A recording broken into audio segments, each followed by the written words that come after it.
आखिरकार ऐसा क्या हुआ कि विपक्ष के नेता राहुल गांधी और योगी सरकार में मंत्री दिनेश प्रताप सिंह के बीच में तू तड़ाक की नौबत आ गई।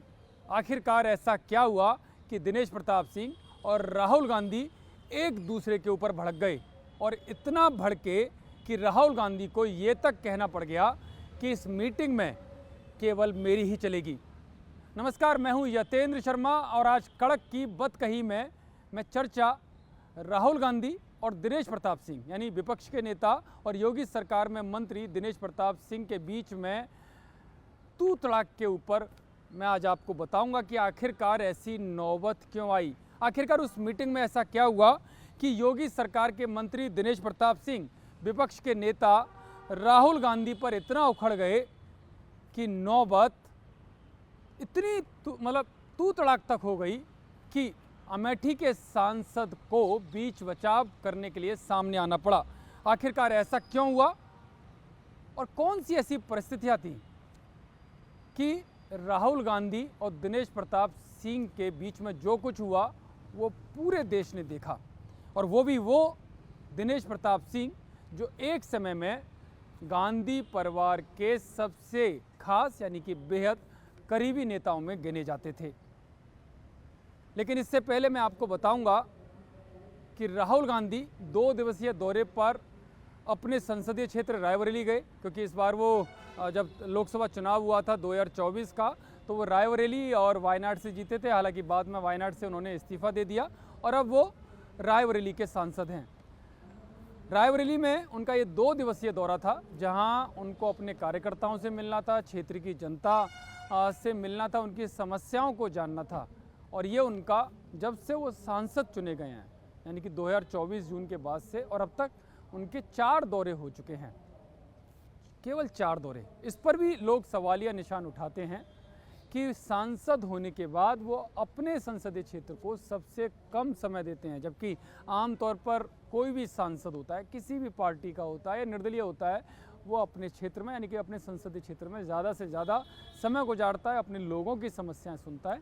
लेकिन राहुल गांधी का जो डेटा अभी तक सामने आया है कि पिछले साल से, जब से वो चुनाव जीत रायबरेली के सांसद बने हैं चुनाव जीतकर, तब से वो महज 4 बार उनका दौरा हुआ है। संबंधित अपने क्षेत्र के संबंधित विकास कार्य जो हैं उनके विकास कार्यों का जायजा लेने राहुल गांधी 2 दिवसीय दौरे पर पहुंचे थे। हालांकि अगर तुलना करें प्रधानमंत्री नरेंद्र मोदी के साथ, तो अगर आंकड़े देखेंगे तो प्रधानमंत्री नरेंद्र मोदी राहुल गांधी से ज़्यादा अपने संसदीय क्षेत्र बनारस में जाते हैं, जबकि वो देश के प्रधानमंत्री हैं। तमाम तरह के कार्य उनके पास होते हैं। मैं ये आलोचना करने के लिए नहीं कह रहा हूँ, केवल तुलनात्मक अध्ययन बता रहा हूँ। और क्योंकि ये तुलनात्मक अध्ययन ज़रूरी है, क्योंकि हमेशा जो उनके विरोधी दल है राहुल गांधी के, वो उनके इस निशाने पर हमेशा बने रहते हैं कि राहुल गांधी जब भी किसी भी यात्रा में भाग लेते हैं तो वो छुट्टी मनाने विदेश चले जाते हैं, और अपने संसदीय क्षेत्र की तो बात करना ही बेईमानी होगा उनके सामने, क्योंकि ना के बराबर जाते हैं। अब जो आंकड़े हैं वो आप देख सकते हैं, महज 4 बार, या इस दौरे को लगा लें तो महज वो 5 बार अब तक वहाँ पर पहुँचे हैं, जिसमें से 1 बार उनका चुनावी दौरा है, उनका जो संसदीय क्षेत्र का दौरा है वो कैंसिल भी हो गया। यानी कि अगर एक आंकड़ा निकालें तो 3 से 4 महीने में वो 1 बार अपने संसदीय क्षेत्र के लोगों से मिलते हैं। हालांकि इस बार जो उनका दौरा 2 दिवसीय दौरा था वो उस विधानसभा में भी पहुंचे जो पिछले 1 साल से वहां के कार्यकर्ताओं से, वहां के पदाधिकारियों से उनकी बातचीत नहीं हो पाई थी। इसके अलावा जो उनके सांसद निधि के द्वारा जो विकास कार्य कराए जा रहे थे उनकी प्रगति का भी उन्होंने जायज़ा लेना था। तो इस नाते जिला विकास समन्वय एवं निगरानी समिति यानी कि दिशा की बैठक भी बुलाई गई थी। दिशा की बैठक का जिक्र क्यों किया, ये मैं अभी आपको थोड़ी देर में बताऊंगा कि आखिरकार इस बैठक में ऐसा क्या हुआ कि दिनेश प्रताप सिंह जो योगी सरकार में मंत्री हैं और जो एक समय गांधी परिवार के बेहद करीबी माने जाते थे, वो राहुल गांधी पर इस कदर क्यों भड़के। लेकिन जो मैं आपको बता रहा हूँ उससे पहले समाजवादी पार्टी के विधायक अभी निष्कासित हो चुके हैं मनोज पांडे, उन्होंने भी राहुल गांधी पर निशाना साधा और सवालिया निशान उठाए कि राहुल गांधी ने वो अपने काम गिना दें कि अपने संसदीय क्षेत्र में उन्होंने कौन कौन से विकास काम किए हैं और उसका ब्यौरा सार्वजनिक करना चाहिए।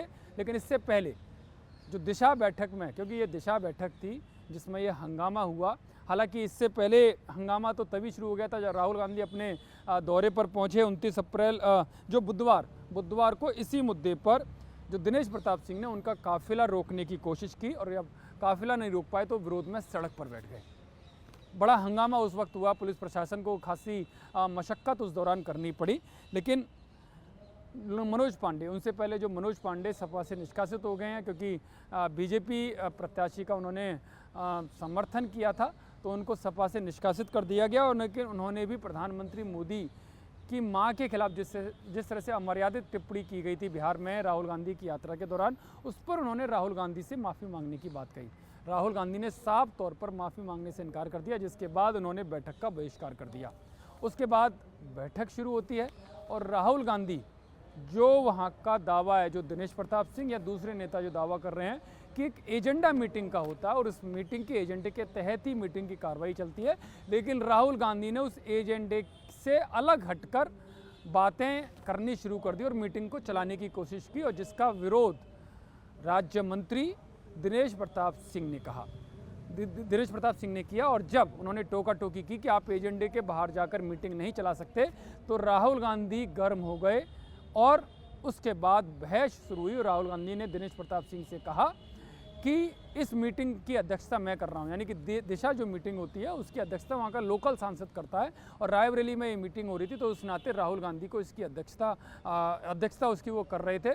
तो राहुल गांधी ने उसी तरह से कहा कि इस मीटिंग की अध्यक्षता मैं कर रहा हूँ, इसका अध्यक्ष मैं हूँ, तो जो अगर आपको कुछ बोलना है तो उसकी परमिशन पहले मुझसे लेनी होगी। तो इस पर दिनेश प्रताप सिंह तमतमा गए और उन्होंने पलटवार करते हुए साफ तौर पर कहा कि जब लोकसभा चल रही होती है और लोकसभा स्पीकर आपसे नियमों के अनुसार चलने की बात करते हैं, तो क्या आप स्पीकर की बात सुनते हैं? जब आप उनकी बात नहीं सुनते हैं तो मैं भी आपकी बात नहीं सुनूंगा। और इसके बाद पारा गर्म हो गया, मीटिंग का नज़ारा देखने लायक था, और दोनों ही यानी कि विपक्ष के नेता राहुल गांधी जो उस मीटिंग की अध्यक्षता कर रहे थे और योगी सरकार के मंत्री दिनेश प्रताप सिंह के बीच में तू तड़ाक की नौबत आ गई। काफ़ी गर्मा गर्मी दोनों के बीच में हुई, एक दूसरे के ऊपर आरोप प्रत्यारोप लगाने लगे। लेकिन दिनेश प्रताप सिंह अपनी बात पर डटे रहे कि जब आप लोकसभा स्पीकर की बात सदन में नहीं सुनते, जो लोकतंत्र का सबसे बड़ा सदन है, तो मैं आपकी बात इस पर क्यों सुनूं? और अगर आपको मीटिंग करनी है तो वो मीटिंग के एजेंडे के तहत ही होगी, नियमों के तहत होगी। और नतीजा ये हुआ कि वहाँ के आसपास जो जिलाधिकारी एसपी बैठे थे वो चुपचाप मूक दर्शक बने रहे, क्योंकि दोनों बड़े लोगों का मामला था। लेकिन अमेठी के सांसद को फिर उसमें हस्तक्षेप करना पड़ा, उनके दोनों के बीच में बीच बचाव करना पड़ा। और फिर उसके बाद एजेंडे पर ही मीटिंग राहुल गांधी को करनी पड़ी। लेकिन इसमें बड़ा सवाल ये भी है कि राहुल गांधी ये क्यों भूल जाते हैं कि संसद में जिस तरह से पूरा सदन जो अभी मॉनसून सेशन किस तरह से धुल गया, और वो केवल विपक्ष की उस जिद की वजह से धुला कि वो किसी भी नियम को मानने को तैयार नहीं थे। स्पीकर के बार बार अनुरोध करने के बावजूद राहुल गांधी नहीं माने और उनके इशारे पर उनकी पार्टी के सांसद लगातार हंगामा करते रहे, और मॉनसून सेशन में जो काम होना चाहिए था वो काम नहीं हुआ, और उसको लेकर स्पीकर ने अपनी कई बार नाराज़गी जताई। लेकिन कल जब वो मीटिंग कर रहे थे, खुद अध्यक्षता कर रहे थे दिशा मीटिंग की अपने संसदीय क्षेत्र में, तो नियमों का हवाला देते हुए नजर आए और ये बोलते हुए नजर आए कि वो अध्यक्षता कर रहे हैं और उनकी बात सुननी चाहिए। लेकिन दिनेश प्रताप सिंह ने कड़ा प्रहार किया, कड़ा पलटवार किया और साफ तौर पर कर दिया।